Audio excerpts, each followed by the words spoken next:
Did you know that over 70% of real estate agents sold less than 5 homes last year? So today we're going to dive into 5 things you should ask your real estate agent before you sign that contract with them. Let's go. Number 1 is, are they full-time or are they part-time? Now, I'm not going to knock part-time agents because I started out as a part-time agent. But what you want to find out is if they are part-time, do they have somebody on their side that is able to help when they cannot get to showings or questions that you may have?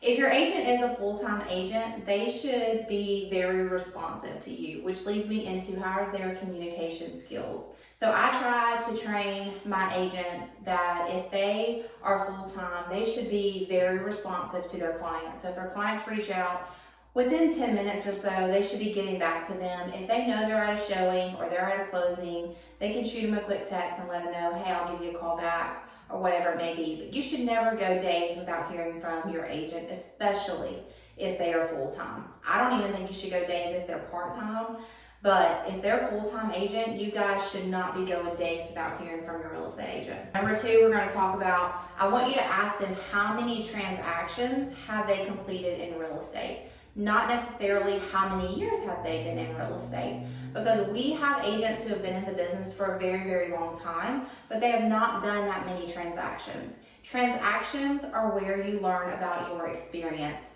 Every single transaction I do, I learn something different from it.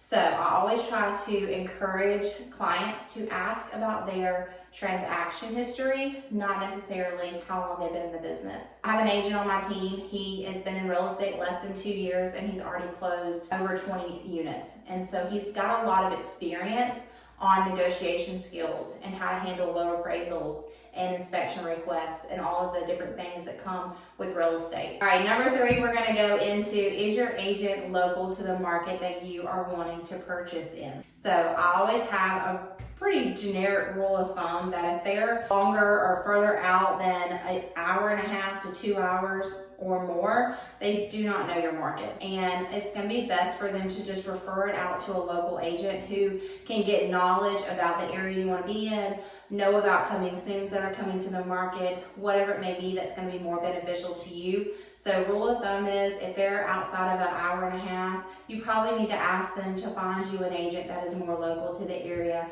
that you wanna be in. Step 4 is, how do you compete in tough markets against other agents? So right now, we're not necessarily in a situation where we're up against multiple offers all the time. It is still happening, but it's not every time. And so the best thing that you can do is ask your agent, how do they compete when they're up against tough situations? How are their negotiation skills? What is their communication with the listing agent up front? There's a lot of factors that go into making sure your offer gets accepted, and you just want to make sure that you have the right agent on your side that's able to help you win offers. Step 5 is, what is their process from start to finish? What does that look like? Are they winging it, or do they have an actual process in place? So when you become an agent with Exit Sell Property Advisors, you are given a buyer's guide template, and every agent has to go through a buyer's consultation. And what does that look like? And what we do while we're with our clients is we dive into our buyer's guide and we go through what does it look like at the very beginning all the way until we get to the finish line, which is closing. And we have a very detailed process. We have a timeline of events, so you know exactly how long you are to expect everything to happen. So if your agent does not have a process in place, they should. Please make sure you're asking your agent what that process looks like from the beginning to the end. Okay, just to make sure you're set up exactly how you need to be set up. Again, if you have any questions, please let us be a resource to you. Whether you're buying, selling, or investing, call the best and we'll do the rest. Catch you next week.